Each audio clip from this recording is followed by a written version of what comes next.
Rihla is the Arabic word for journey, for travel. But interestingly, it's also the word for the literature produced out of that travel, which is kind of whether it's a text or a kind of or a oral story that's passed down. Neel Chaudhuri is a playwright and director. He's the founder and artistic director of the Tadpole Repertory, New Delhi. Neel has been called India's foremost modern playwright. He is visiting faculty at the Ashoka University and the National School of Drama and the head of Dramaturgy at the Drama School, Mumbai. Neel has always experimented with ideas and spaces, from Delhi University Theatre to Nizampur Basti and the theatre halls in the big cities, India and abroad. His trajectory has been really interesting. It is important to discover the strangeness in what might otherwise seem ordinary, says Neel. The list of awards and accolades is long. Neel is about theatre in India in today's times. Do have a listen. Hello, hello. Welcome, guys, to the podcast Theatre of Joy. I'm very, very excited today. Today we have Neel Chaudhuri. Neel Chaudhuri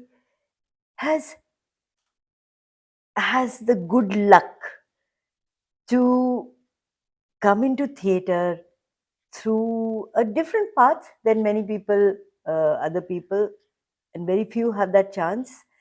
But I'm going to shut my mouth and let him tell us all about his exciting times in Delhi theatre. And now he's playing the country, the world. So, Neel, Hi. I'm really honored that Thank you for you've having come me. today, and it's going to be a wonderful conversation. I'm so excited to put it out there Thank you. for Thank you. a lot of people to know you. Yeah. And please do tell us about yourself and about the exciting times you had in Delhi Yeah. and beyond, and how things looking up. How are you having fun? So, what is your theatre of joy? Um, I I think I got into theater initially. I think most people get into excited about theater as actors. Mm. So I really used to love being on stage a lot during my childhood, and I studied. Fortunately, studied in a couple of schools where theater was given a little bit of importance, though Mm. not as much as I see now. Now, a lot of schools, particularly private schools and the schools that Mm. teach IB and things like that, they have full theater departments actually. But at that point, theater was extracurricular, so you had to be lucky. My Yeah. first school, I had a wonderful teacher. It was not a great school, the theater class that I had with this lady called Poili Sengupta, who's based in I've Bang. heard of She does a lot her. of children's theater. She's written a lot of Books plays. Yeah, yeah. also. So Oh my god, I love Poili. Poili was my first theater teacher, and I Great. credit her with a lot of the love I have for theater and the joy of for theater. Those classes were the most joyful experience I I'm remember from my sure. How childhood. lucky did you Yeah, get? and then I went to a school called Rishi Valley, which is a Krishnamurti school, I know which Rishi. had yeah, gave us a lot of space for the arts. And when I was about I think 14 or 15, um, Sunil Shanbag came to. He's also from Rishi Valley, so he came with a show of his. His company Arpana had produced a show of a Vijay Tendulkar play called Safar. Mm. He had adapted it into Hindi. It was called Cycle Wala. And in Rishi Valley, we used to have a huge banyan tree. It was about 300 years old, or something, one of the oldest banyan trees in the country. Mm. And they performed it underneath the banyan tree. And I remember that experience watching that show and the actors and the way it was so simply. I mean, Sunil's theater has never been, you know, high on spectacle. It was Mm. very elegantly, simply designed. Oh. And that play just, I remember watching that and feeling like, I want to be able to do this. I want to be able to make And you were 14. this. Yeah, 14, 15 years old. Oh my goodness. And then I came to Delhi for university, undergraduate. and the theater university circuit there is very, very active. Unfortunately, I was in the one college that is quite insular. I was at St. Stephen's, and even though they had a very rich tradition of theater, um, their interaction with the rest of the university was very limited, and that was Mhm. quite annoying to me because I used to love going to festivals and seeing Mhm. other colleges' productions. And at that time, everything was a competition, unfortunately. So, it was they had that competitive energy. But What still, years are you talking about? I was there 99 to 2002. And that period was also a very golden period for the Kirorimal players Yeah. under Keval's guidance. During those years, they produced some terrific plays, and I remember I used to go to their plays and be like, "Oh my God, how are they doing this?" We were doing other things at Stephens, and some of it was fun. Like we did a lot of Shakespeare, which at that point I thought, okay, it's a college tradition, and I embraced it. But I think in my third year, I was like, there's something. I mean, of course, one can't deny the influence and value of Shakespeare. But I was like, it's a Indian college in 2002. Why this pressure to do Shakespeare again and again? So I had kind of questions then, and I did a lot of theater in college. I was very passionate about it, but I think at that point, somehow I was convinced or convinced by other people that theater was not like going to be a sustainable career. I could do it as a hobby or whatever on the side. I mean, I feel like now 30 years, not 30 years, sorry, 20 years later, I should have applied to NSD, or I should have applied. Maybe I did an MA in the UK, Mhm. so I could have done a theater degree also because I did a film degree instead. But I think I was too timid at that point. I didn't really see the potential for how someone like me would find a space, in any form of semi-professional, professional theater. Yeah. Structured. So I thought, okay, I was equally interested in films, so I did a academic degree, Mm. MA in Masters in Film Studies, so film analysis and criticism, which I loved. It was a wonderful year, and I Mm. really sort of embraced it in a way that I had not really embraced academics before. I mean, I had been a decent student, but here I was really passionate about And this was what I where? was studying. Sorry. It was at the University of Warwick in the UK.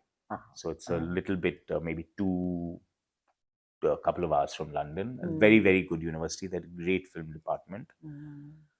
And then And I came, actually, I think it's a good thing. Sorry please. to interrupt, but I think it's a good thing you did not go the NST route. I don't know. Yeah, maybe could have been. Yeah, Yeah, yeah, because that makes you a special player yeah. and a different player in the Yes. theater world in Yeah, India. Yeah. yeah. So I studied film, and then I started working for film festivals. So I Mm, spent a bit of time in Delhi. There used to be a festival called Cinefan, which then became Ocean Cinefan. It was a mm, festival of Asian cinema. So a lot of my work was watching films from Iran and East Asia, Southeast Asia. And I was particularly drawn to that cinema because, unlike Bollywood, Hollywood, and some European cinema, which is very sort of plot driven and fast paced, these films are very, very meditative, very slow, really beautiful use of time. And Ozu.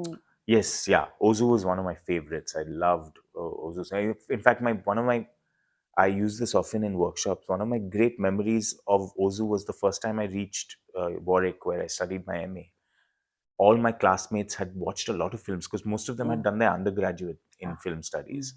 So I was like, I have to catch up. I have seen like maybe 30 like of these really famous films. So they had a massive library. So every night I used to watch 4 or 5 films in my how room. lucky Yeah, can you get? yeah. But it was Yeah. very tiring. You watch 4 films in a row. By the second film only, you're fading out. Yeah. So I had taken Tokyo Story, Ozu's film, which I had heard is one of the great films of, Mm, mm, that time there's a magazine called Sight and Sound. Used to rank the 10 greatest films ever. And Tokyo Story was number two. I was like, I've seen oh, number it one, number two was. bhi dekhna chahiye. So I saw Tokyo Story. Within 10 minutes, I fell asleep, you know. Mm, And then I woke up, and it was the last shot of the film. And the last shot of the film, if I remember clearly, is there's a river and there's just a boat that's going slowly on the river. And I had this great sense of something has happened. in the story, and I have missed it. Like, I had that sense of duration, of time has passed in the world of the film. So I rewound and I watched the film, and it's a beautiful film. It's a It beautiful is. film Yeah. about family, and Yeah.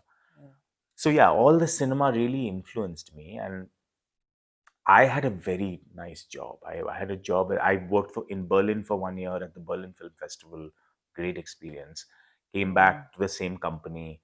They were sending me to festivals in Korea and the Cannes Film Festival as a programmer and all that. So it was a really wonderful, very Yes. lovely job. Yes. And then a friend of mine asked me to be in a play as an actor. So I acted in the play, and I realized that for a while I tried. I think a couple of years I tried this thing of doing my day job and in the evening rehearsing a play, and it was great. And that's how most amateur theater works. It's just that after a point I was like, I have this nice job, but 7 hours of the day, 8 hours of the day, I'm sitting behind a desk essentially. And I had this skira, which was like, I want to make something. And what happened was, the first play that I wrote and directed happened because I had picked a text. I had, that day, those days, amateur theater, you would pick up a play and do it. And that was what most of English theater in Delhi was. So I had picked up a play by the British playwright Peter Shaffer. It's a beautiful play. I was rehearsing it. And then the lead actor, he was studying at his master's.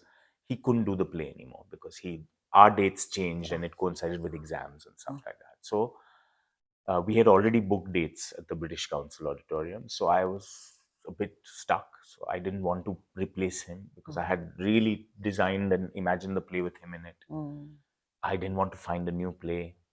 So one day I was just like, okay, let's devise something. And everybody was, oh, it's a bit risky, come on. Like, the other play that we had two plays on at that evening, and the other play was a Harold Pinter play. So everybody was like, how can we sort of put ourselves up against, that playwright, and what are you going to do? What a situation. So And again, what year was this? this is 2006. Okay. I was about 25 then. Okay. And I had read this piece by the Canadian writer Margaret Atwood, which is actually a piece about storytelling. And she says she tries to tell the same story 10, 11 times, and each time she changes some details. And each time the story kind of ends up with the same line. It's John and Mary live happily ever after, or John and Mary die, or whatever. And so she says that, look, all stories begin and end the same way, essentially. But it's the middle stretch, what happens in between the beginning and the ending. That's the true art of storytelling. Like, if you're a connoisseur of storytelling, that is the bit you should focus on. And she said, plot is just what? It's one what after one what after one what and after one what. She said that, but as a storyteller, you have to invest in the how and why, not the what. What is just what happens. How does it happen? Why does it happen? And that's where each play is different from the next play. Oh, wonderful. So I read this and I thought that, okay, maybe this can be a thematic inspiration for this play that we're doing. So we did a play with 6 short scenes, and each scene had the same characters, same names, essentially same dynamics. But in the middle, something different was going on, so the story would move. So that play was called Positions. And it was a big risk for us It was because very brave of we, you. we, I we know. decided to pit that against a Harold Pinter play that we were also doing. And when the last week we were rehearsing, the director of the other play, he watched this and he said, this play should go second. Because the Pinter play is something that the audience, they'll enjoy it, but they would have seen, but this is something new. This isn't something that's not happening. And I also had a sense of that, but I wasn't fully sure. And then when we opened the play, the play had been produced by something called First City Theatre Foundation, which was, there used to be a magazine called First City, run by a gentleman called Bharat Kapoor, and he had supported the production. And he had organized this little gathering after each show, where there was some snacks and some drinks, and you could meet the audience. And the conversations I had with the audience after the show, everybody wanted to talk about Positions.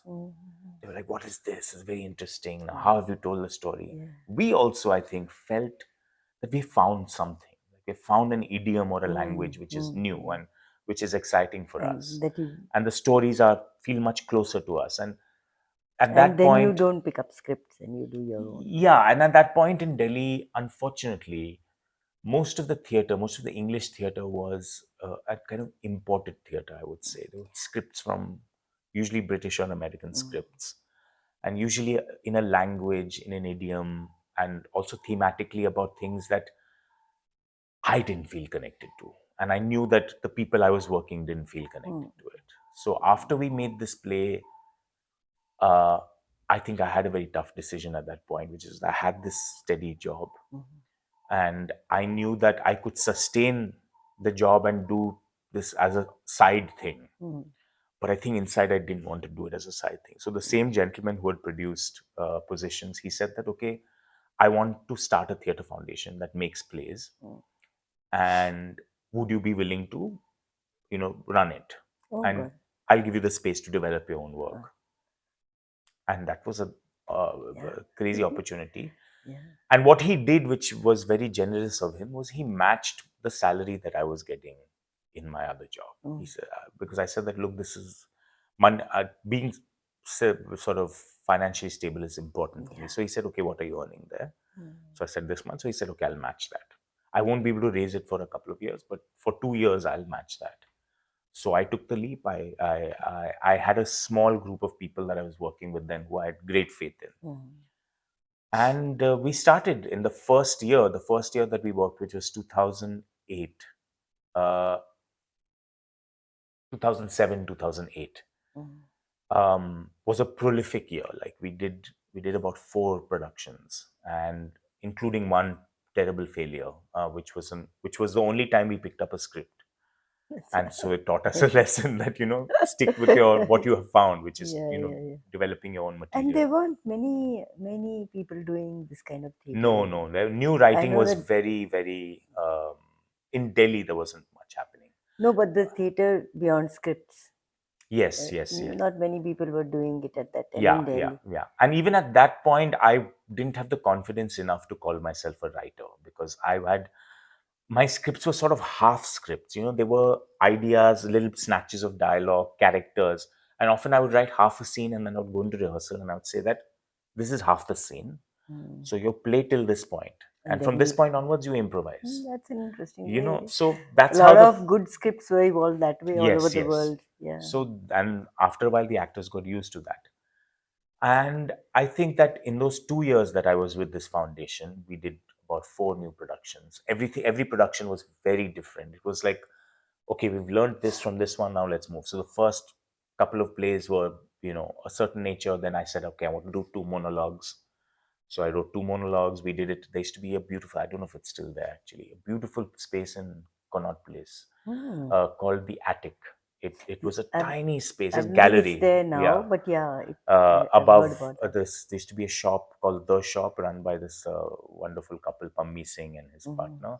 And they had this space on the top, and they used to do little readings and things. Like. So we used to do readings there. And then one day I approached him. I said, I want to do a show, this monologues, but I want to run it every day for a week. Which again, at that time, for the independent experimental theater, used to do 2 shows and then 3 months later 2 shows. Hmm. So every week I'll do it, whether there are 3 people in the audience or whether there are 50 people in the audience. I want to do it How because I was want the that? actors that experience of doing a show every Yeah. day.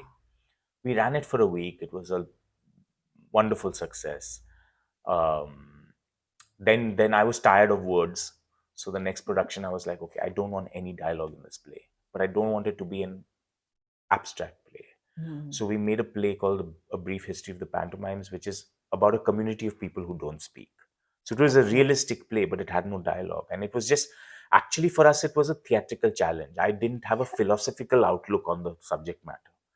And then we made that play. That play, we performed it at Akshara Theatre, this silent play. And I used to, Akshara Theatre has this, has a particular architecture where the audience is here and this is the stage, and the people who are operating are here, so you're actually staring at the audience, Hmm. and is between the audience and the play, you're looking left and right. I would study the audience during my Hmm. plays because I was like, I need to know what is going on. Hmm. And in that play, I just remember it was maybe for the first time that I had seen the audience shift from this position of a play, which is, receiving, to this position of being like, okay, what is going to happen next? And there's just so much silence in that play that people were very conscious of their breath, of coughing, and just this very sort of tense, but in a good way, environment. So this is very interesting. That means, I mean, we are not just storytellers, Hmm. or just so that the audience, like you say, can sit Yeah, like that. yeah, But now in this is audience participation in a very interesting way, yeah, because they have to yes. imagine a lot. They have to complete the story, They have to complete the which is story. the They have to key fill in the element. gaps. Yeah. And then in that process, they relate whatever is going on to their lives. Yes. And every person in the audience is watching a different play. Yes, yes. That's key to me. Like, Yeah. that's key to me, that the audience, there is a plurality of experience, that Yes. it isn't, you aren't trying for the same, often when I'm teaching, I tell the people I'm teaching that often, you have artists who are very self-conscious and very defensive about their work. So if the work doesn't have the impact that they intended with the Mm. audience, sometimes they'll say this very rude thing, which is the audience didn't get it. They didn't Yeah, get yeah, it. yeah. And my feeling always is that if they didn't get it, then maybe that it wasn't there. It wasn't there to get. Yeah. And I feel like the moment you decide to be that kind of maker, where you Mm. have decided what the audience experience should be, Mm. especially because our audience changes like every 3 years, like, Yeah. especially now in the current day and age, with how technology is working, how popular Mm. culture is working. Post pandemic, the audience has changed. You don't know what they're thinking, Yeah. you don't know how they're relating, so you have to have enough space for them to find themselves in the work. And I But think that was, that's a wonderful way of doing it yeah, also. so that was our big learning, I think, in those early years. So how did the audience for that play grow by Yes, word I of mean, mouth, or yes, people telling that each played a other? huge impact, I think, for us more than anything else, because Mm. that was for me a I generally don't like the word experimental, because I think that everything is really an experiment. But that truly felt like a huge experiment for us, because we're calling in Mm. people, English theatre audiences at that point, and we were still at that point what I would call an English theatre group. And everyone who's addicted to the word. Yeah, yeah. So they expected dialogue, they expected kind of clever words, Mm. and so to come into a play which had no dialogue, you really just had to watch bodies, of people interacting, and you have to invest in the rituals of the play. You have to invest in, the fact that everything was muted. Mm. I think that had a huge impact on me. I'm generally So, I mean, would you be, like you said, the audiences change? hmm, So would you be I mean, would you do such a play now, hmm. or a play that Yeah, goes yes, beyond yes. I the? mean, I think my having been doing this work for 20 years now, I think that I know the kind of risk that I would be willing to take. Like, I'm willing to take a risk where I feel like the audience will meet me, Mm. right? I Mm. don't want to do, I won't take a risk which I feel, which I'm sure will alienate the audience, because that's not my Yeah, intention. yeah. And there's some people you find want to create subversive work because they want to annoy the audience, want to irritate the audience. And that's not so much my approach. I want to challenge them for sure. I want to at sometimes shake up what we're doing, so we can shake up the experience of what it is like to watch a Mm. play also. Because what's happened right now, and this is Mm. this is a big shift from when we started making theater. At that point, I think you still had an audience that could maintain a level of patience in theater. I remember I was directing a play in 2010, and I met Girish Karnad, and Arundhati Nag was in that play. So she had told him, I'm doing this play with Neel, and it's a new play and stuff. So we had a conversation, Mm. and Mr. Karnad said, "Oh, Neel, you're doing this play. How long is it?" So I said, "It's about 70-75 minutes."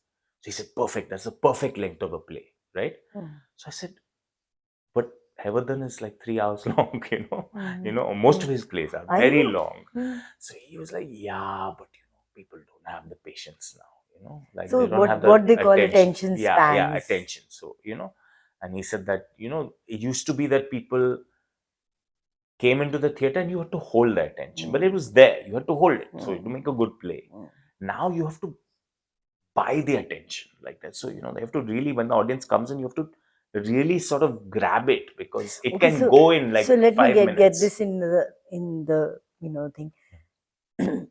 There are famous theater directors and all who have worked with audience participation and Hmm. checking the audience, Mm. and but that seems to be a current which is flowing through your work. Yeah, I mean, I I think more than that, this thing that you articulated earlier, which is giving room for the audience, space for the audience, that's the thing. I mean, I feel like I'm interested in making theater in which the audience has to kind of reach for something. Because if it's only receiving, then even if the play is good, at the end the audience is like, "Oh, that was good. I liked it," and they leave. And it's all But gone. but I met a theater director once. He's a theater and opera director. His name is Peter Sellars. Yeah, of And course. he said this wonderful thing. He said, I was a bit naive then, so I think the question I asked him was, what is theater for you? Which is kind of really innocent question, I think. No, but Yeah. And he said, what is theater for me is that, there's there's a I make a play, and uh, two people, let's say A and B, come to see the play, and the next day they have a conversation about it, and the A says, I felt this, and B agrees or disagrees and says, oh no, I felt that. And then the next day, B goes to C, who's a third person, and says, yesterday I went for a play with A, and he felt this, and I felt this, and we had a kind of argument about it. And C is like, oh, okay, that's interesting. And the next day, C goes and meets D and said, oh, yesterday, day before yesterday, A and B went for a play, and the play is about this, and they're having a conversation. And he said, so 3 days after the show, you have two people talking about the play who haven't seen the play. And that can only happen if the play has enough room to to continue stay, yeah. to stay with somebody out beyond the experience of the That's play. beautiful. And I think that was a key thing for me. And it's not about liking the show. I think liking is a is a Yeah. mm, is a very flat way of looking at Whatever the it act is, of the theater. Yeah, intention of the director and the players, but I think there's always this kind of a dynamic between audience and yeah, the players, yes, even though that is not intended, or they don't care, or they just go and like you yes. said, Yeah, I think also sometimes you have to make work that the audience will struggle with. I had a yeah. play in 2017 called Quicksand, and it was a play about a case that was very famous on in social media, about two people who have a argument, and then the thing blows up on social media.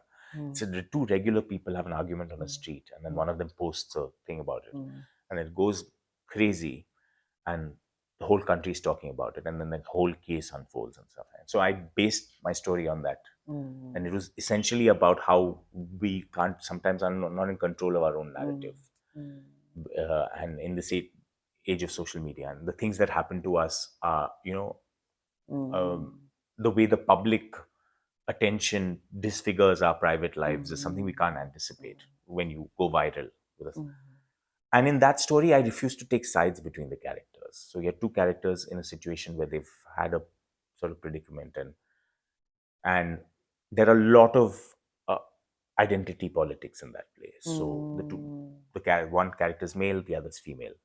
The woman is a Muslim, the man is a Hindu. The man is lower class, the woman is upper class. So on which lines are you going to kind of Yeah, base your sympathies? and very tough to Yeah, balance. and so the play is constantly testing this, and at the end, I don't reveal what the actual. So the original, you don't see the original incident, because if you saw the original incident, then the audience will make up their mind Yeah, one way or the other. yeah. But in the absence of the original incident, how do you decide? And I think those who bought into that experience, because it's essentially the play is about doubt, and those who bought into that experience really sort of sunk their teeth into it, and those who didn't, who are people who may have loved the work that we did before, they were very annoyed. I remember people coming up to me and saying, you can't do this, you can't, you have to tell us, right, we need to know.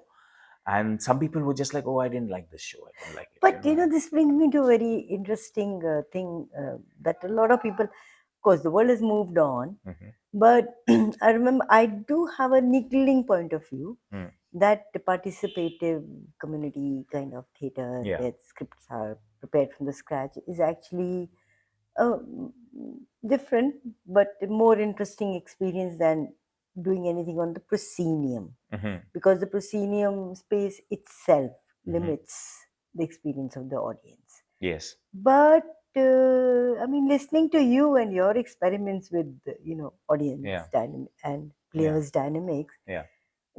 there are interesting segues and interesting ways you can Yeah. like you're telling me about this play Yes. that But interestingly, this leave play, the gray areas yeah. open and But in this play, we didn't do proscenium. I mean, a part of the idea to create this sense of perspective was we did it in the square.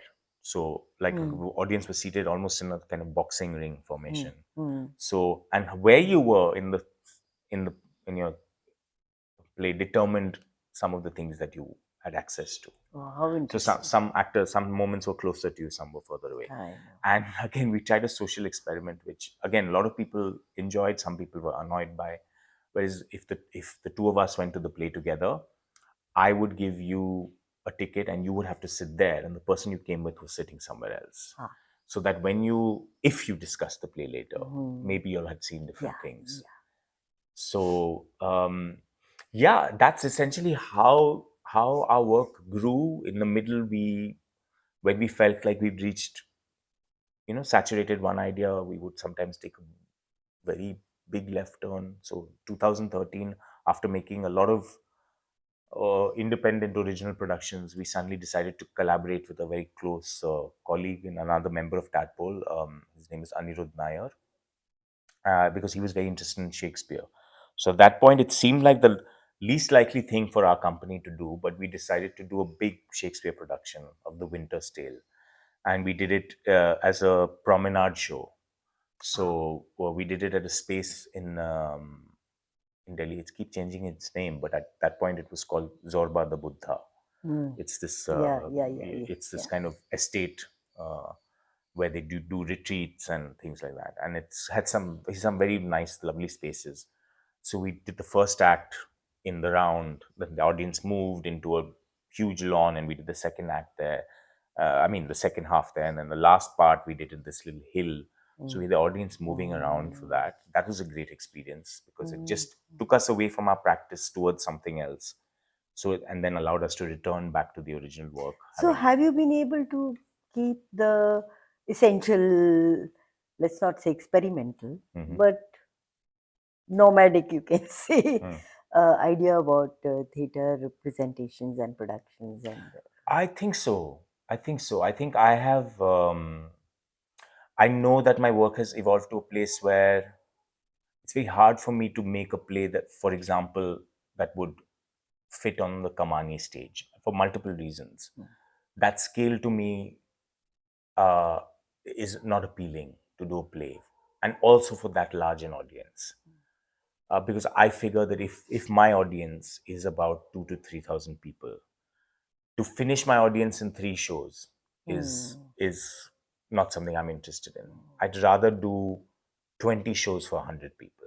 that's interesting. That's And and interesting. and that's one thing. And also doing work at that scale, like a more intimate scale, allows me to just treat the work differently. And Yes. here I'm very conscious of the influence of cinema on my work. Like, I think it's very a big influence. I like to use time as an Okay, element. let's hear more about that. So Articulate. I think the things that I was talking about earlier. Oh, so sorry. I think the things that I was talking about earlier, this interest in East Asian cinemas, idea of slowness, of time, of transition, is things that I'm very interested. I find a lot of theatrical conventions very old-fashioned. The blackout, for example, to me is something that I'm not, unless it's there to create, unless you need the black for a very particular moment in the play. To me, as a transition, holding up the illusion that now the set will change and we don't want the audience to know how the set will change. Those things, to me, I think, very early on in my career, I said, I'm not interested in this. I want the audience to see the actors move the things around, and still buy into the piece and still have that suspension of disbelief. And it also allowed transitions to become a physical part of the play. So one thing I love about cinema, which again even in cinema now is old fashioned, is the idea of the dissolve, where Yeah. one moment is Dissolves disappearing into into the next another. moment, right? And as the new moment emerges, you still see the and so I often thought, can you do this in theater? And it's very easy to do in theater, where when you do a set change and one scene is moving into the next, and you still have the previous image of the previous scene lingering, but furniture is being moved around and light is changing, and it's beautiful. Yeah, I could so be tricky to do, but yes. yeah, and so things like that. And I think that my interest in silence, my interest in muting performances, like to not be that kind of theatrical sort of uh, projection into the audience, into something where the audience has to really lean in closer to the Now, this actor. is interesting what you're telling me. I mean, we had very long back Hmm. thing, theater giving to film, like Parsi theater Yes, and old Indian films and all that. yes, And now you're talking about, yeah, bringing yeah. film into theater. Yes, I mean, I think that there is also a post cinematic theater now, like, Ah. and I mean, is in good that a ways thing? and Is bad that a ways. thing? Is it? Yes, and I mean, actors certainly, like all the actors I work with or students, they seem to be prepping themselves for film. Yeah, Like, and that's so true. so so now I'm having to do the opposite of what I was doing the first part of my career, which was telling people, take it Yeah, down, take it yeah, in. yeah. Now when I see students, I'm like, you're not in a film, why are you mumbling? There's no camera, you have to reach me, I'm 10 feet away and I can't hear what you're saying. So I think that that's a whole different problem, I think, now, because people are so used to the language and idiom of film, and Ah, actors want to do that, and they've seen all these subtle Irfan and Nasir yeah, and all these people, and yeah. they want that, you know to work with that. But you need to. They've seen a lot of Iranian cinema where, But in theater, they have to yeah, it just speak doesn't up. work. It doesn't work. You have Yeah, to. I mean, you have to reach the audience. That's the least you have to yeah, do. You yeah, have to. So I yeah. think that there is the influence of film significantly on theater. And maybe more so, and this is a bit of a challenge. The influence of the new kind of digital culture. So your reels and TikTok and all of that. So I find this a lot with writing workshops, is where young writers find it very difficult to write a scene that's like 5 to 7 minutes long. They write scenes that are literally a half a page, and then they Like they mini even mini use stories like they this. even use the language of film, like cut to, and then Ah, and the sense of time, and this is something we have to contend with, because this is yeah, also your audience, right? yeah. So the sense of time is very fragmented and very fractured, Mm. and I think that that's become a challenge I for heard us now. somewhere that you worked for a bit with the concept of time. I mean, I think that generally that's something that I'm very interested in. So Uh-huh. I'm interested in how time kind of unfolds in stories. I think in Hmm. every work that I do, I'm kind of interested in. Okay, talk Yeah. about that a bit. Uh, I'm just interested in, I suppose, the idea of duration, which is that you've decided to spend this, say, 90 minutes at this performance. And that 90 minutes, now, how do I create a different sense of time within that 90 minutes? Mm, mm, How does time pass, and how do you mm, experience time passing? mm, What is the sense of time that you have? mm. So even emotionally, I think the feelings of melancholy, nostalgia, these are all related, I think, to time, to time kind of, Memory. yeah, memory. um so I think that that's what I'm invested in. I use silence a lot. I try to work with stillness. This also, this idea of transition that I was talking about, Mm, mm, that's also play of time, actually, because I mm. want time to feel like it isn't so strictly compartmentalized, Yeah, that it's because kind it of, does flow. Yeah. yes. I think that's a preoccupation that I've inherited from whatever I studied of cinema, Mm, and particularly East Asian cinema, I think. And also, I mean, some work of some Indian filmmakers. I mean, yeah. Satyajit Ray's Yeah. films, Money Call, I think they all had this sense of, looking at time in a certain way. But if you were to now do a play, design Mm, or whatever, create a play mm, for create theater, make theater mm, for uh, today's fragmented attention, fragmented audience. Mm. Just take it in, and Yeah.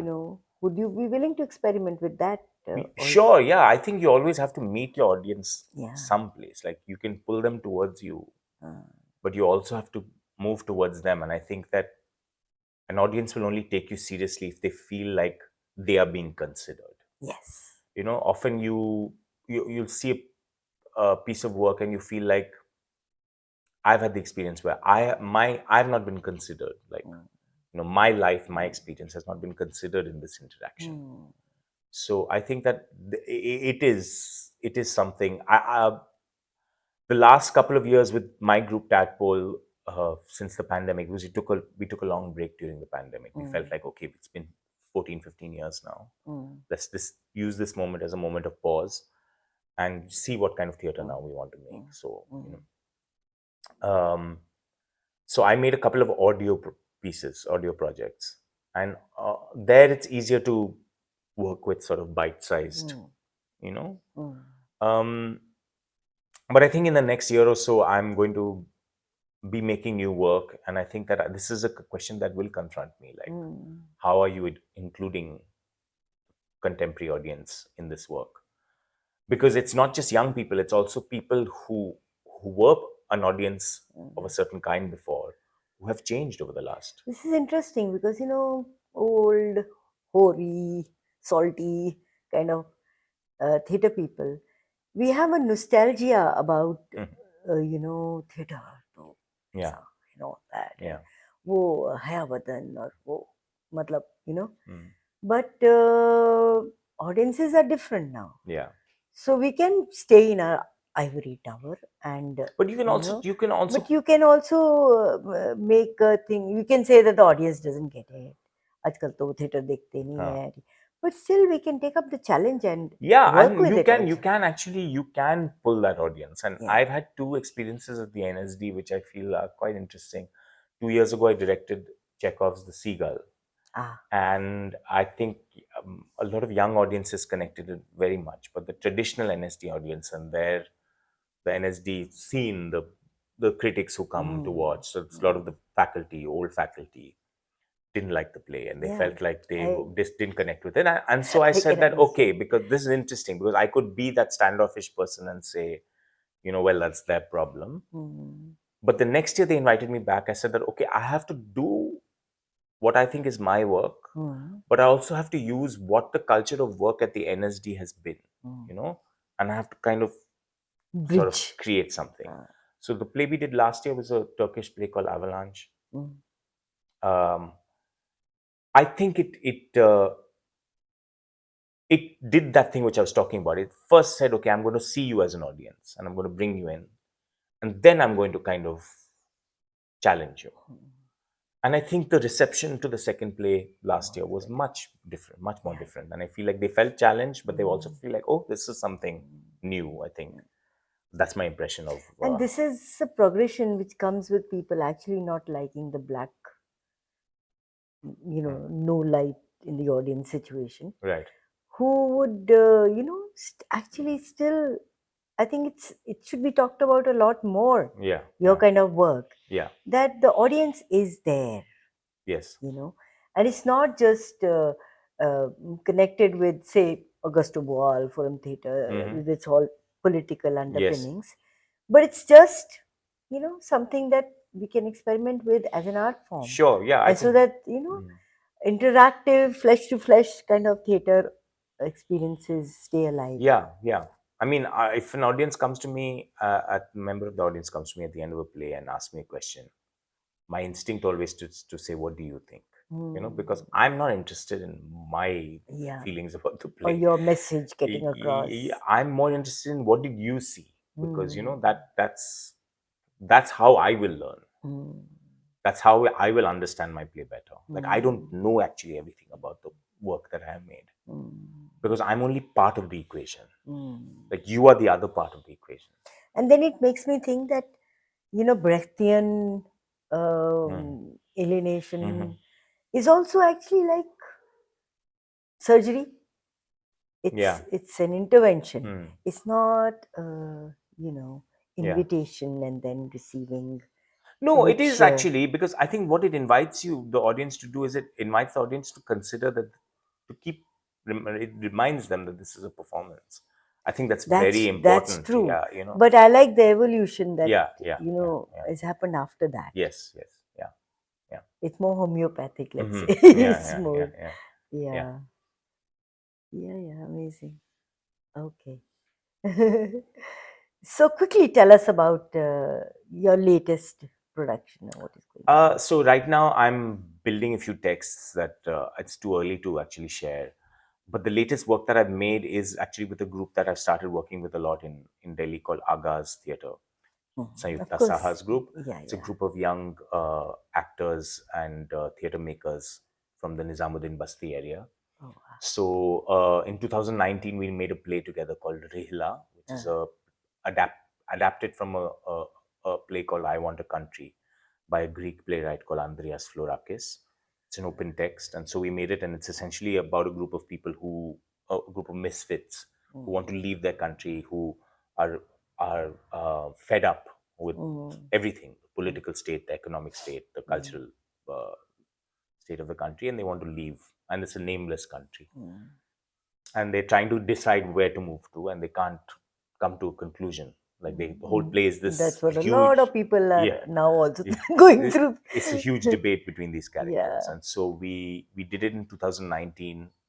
It kind of worked in some ways, didn't work in other ways. It was too big a production, so we scaled it down. And since September of last year, we've been doing shows of that. Very, very intimate, for about 50, 60 people. It's a very small, intimate piece of work, but I'm very proud of it, because I feel like it's a political piece of work, but it's still a work that's full of doubt, full of space for the audience to What I think really about it. like about Agaz's invitation uh, to the rest of the world to come and play and talk Yeah. is that there is nothing, no political undercurrent to it. देखो Yes. ये निजामुद्दीन बस्ती Yes. के लोग and देखो इतना कर रहे हैं. Yes. And that's amazing Yeah. because Yeah. It's a very easy trap yeah, to fall into, like yes. to kind of see yourself Even as people who one do thing. theater, I mean, they're not into any activism. Mm. Also, this trap is there, Yeah. है ना? Yeah. कि देखो हम तो theater करते हैं, हम देखो, Yes. all Yeah. that Punjabi theater, left theater. Yeah. And I'm so glad that there are a lot of people now moving beyond that Yes. Yes. thing which used to be just taken for granted, Yeah. Yeah. say 10 years ago also. Yes. Yeah. I think whatever political position you are, you have to create space, and you have to have this invitation to Yeah. come and engage, come and play. Yeah. Huh. Yes. There's more. There's human stories. Yeah. And human stories about all of us are different. Yes. Whether we are in a basti or in a, Yeah. big house or Yes. in a Yeah. metro city and all. How exciting to be you! Yeah. Whatever the whole journey that you've had, Yeah. which was intellectual, and you were lucky to be in spaces that you could reach out, you could engage with that, and you could Yes. engage with actually the raw performance and Yes. Yes. creating a play to be presented to audiences. Yeah. I think you've had an amazing journey. Yeah. I'm grateful And and fortunate, and yes, to have yes, had this yes, journey. and it's rare. It's not many people who have the same, who stay, and you stayed with it. Yes. Like people doing college theater, they would end up in a corporate job or in an services job or something, and but you stayed with it. Yeah. And you made that it's your profession. Yes. Yeah. It's possible, guys. It's really possible, and amazing. Thank you, thank you so Thank you much. for I'm having me. so Thank you very much. honored, so Yeah. honored. Thank you. And I'm warning you now, but I shall seek you out again Yeah. after, say, a year or something Sure. into your journey, Sure. Sure. and then we'll see what you're doing. Yeah. It's very exciting. Yeah. Look out for it, guys. Thank you. Thanks so much. Thank you so much. God bless you. Thank you.